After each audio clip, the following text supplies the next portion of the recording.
Kahit mag-isa lang ako dito sa bahay na 2 stories, okay lang, lonely but happy. Before sa lahat, shout out to my daughter in Virginia, USA. My ever dearest love. Hello to my friends in this planet Earth. Kumusta kayo lahat?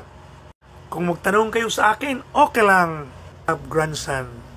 And also to my son-in-law, Sean Parker. The name of my grandson is Jeremiah David. My daughter Palangging.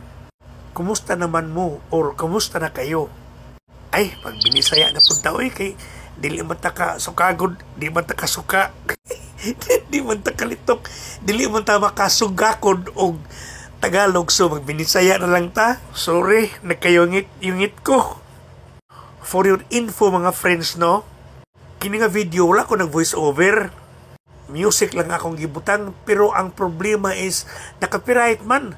So gi-erase na ko ang song, gi-erase na ko voice over muna ni Ron. Mga friends, balik na focus akong video. Kining San Pedro Street no na pista. Sukad mo sukad karon pag ko kay balo nga kining daing San Pedro na pista di ay. Pero okay man lang siguro nga kining San Pedro na pista.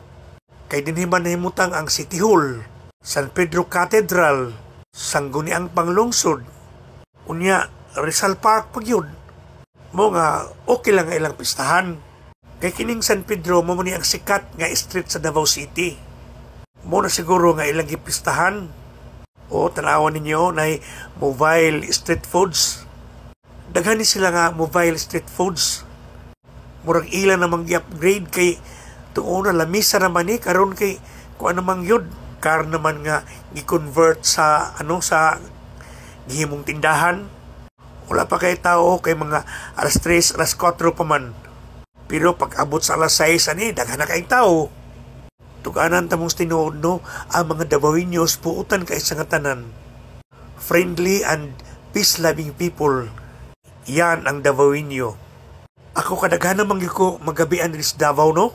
Wala kay mga daotang elemento nga magbinuang. Unya salamat din hinala ko kutob.